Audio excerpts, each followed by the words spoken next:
8 interesting facts about Bangladesh. Bangladesh के बारे में 8 दिलचस्प हकाइक। दोस्तों, आज हम आपको एक ऐसे मुल्क की सैर करवाने जा रहे हैं जो कभी हमारे मुल्क पाकिस्तान का एक बाजू हुआ करता था, मगर हमारे अपनों की गलतियों और दुश्मनों की चालों ने हमारे प्यारे वतन पाकिस्तान के 2 टुकड़े कर दिए और इस तरह ये मुल्क बांग्लादेश वजूद में आया। दोस्तों, आज भी हमारे बड़े बुजुर्ग इस दौर की बात करते हैं जब पाकिस्तान 2 टुकड़े हुआ तो इनकी आंखों में आंसू आ जाते हैं और इन्हें हिचकियां लग जाती हैं, मगर इस बात में कोई शक भी नहीं है कि पाकिस्तान को 2 लख्त करने में एक आम पाकिस्तानी का कोई कसूर नहीं था। जिन सियासतदानों की वजह से ये सब कुछ हुआ, उन्हें ना तो तब कोई परेशानी थी और ना ही आज कोई परेशानी है। अगर हमारी कौम ने आज भी होश के नाखून ना लिए और फिर ऐसे ही लीडरों को चुनना शुरू कर दिया तो फिर इस मुल्क का अल्लाह ही हाफिज है। खैर दोस्तों, ये तो हमारा 75 साल का रोना धोना है जो कि पता नहीं कब जाके खत्म होगा। दोस्तों, आपको ये बात जानकर भी काफी हैरत होगी कि जब 1971 में बांग्लादेश पाकिस्तान से अलग हुआ तो इस दौर में इनके हालात बहुत बुरे हो चुके थे। पूरे मुल्क में गुर्बत अपने अरूज पर थी, किसी किस्म का कोई इंफ्रास्ट्रक्चर मौजूद नहीं था और इसी वजह से बांग्लादेश जनूबी एशिया का गरीब तरीन मुल्क बन चुका था। पूरी दुनिया ये समझ रही थी कि बांग्लादेश ने पाकिस्तान से अलग होकर बहुत ही बड़ी गलती कर ली है और रही सही कसर इस वक्त निकल गई जब अमेरिका ने बांग्लादेश को खुराक की इमदाद भी देना बंद कर दी। लेकिन दोस्तों, सबसे मजे की बात यह है कि इन सब मुश्किलात के बावजूद भी आज बांग्लादेश पूरी दुनिया में अपनी पहचान बना रहा है और अपनी गारमेंट्स की इंडस्ट्री को सारी दुनिया में फैला चुका है। आज दुनिया के अंदर बांग्लादेश की मुईशत सबसे ज्यादा तरक्की कर रही है, हत्ता कि इसने अपने पड़ोसी मुल्क इंडिया को भी पीछे छोड़ दिया है।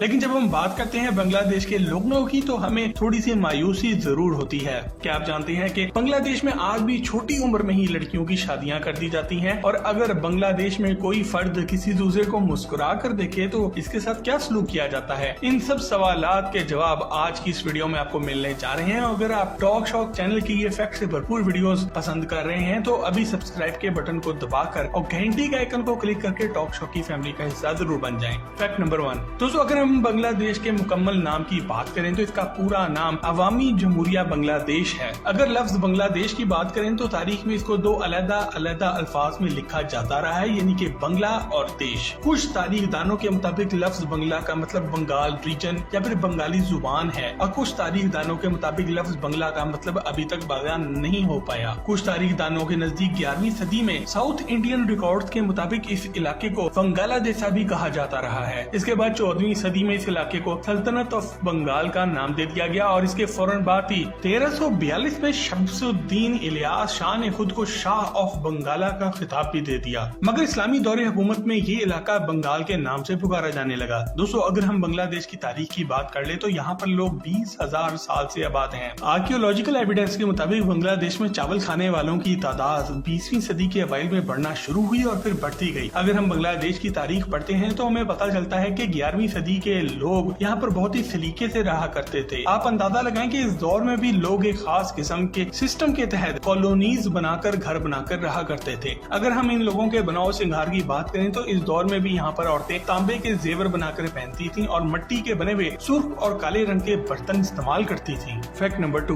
दोस्तों, बांग्लादेश की कुल आबादी का 98% हिस्सा बंगाली लोगों पर मुश्तमिल है और बाकी के 2% लोग दूसरे ममालिक से आए हुए हैं। बांग्लादेश की कौमी जुबान बंगाली है और इसमें पाए जाने वाले 91% लोगों का मजहब इस्लाम है। बांग्लादेश में इस्लाम मजहब के अलावा भी कुछ मजाहिब के लोग पाए जाते हैं, जैसा कि हिंदुओं की यहाँ पर आबादी कुल आबादी का 8% है। इसके अलावा बुद्धिज्म और क्रिश्चियन मजहब के लोग भी यहाँ पर पाए जाते हैं, जिनकी तादाद आटे में नमक के बराबर है। दोस्तों, अगर हम बांग्लादेश के कुल रकबे की बात करें तो ये 1 लाख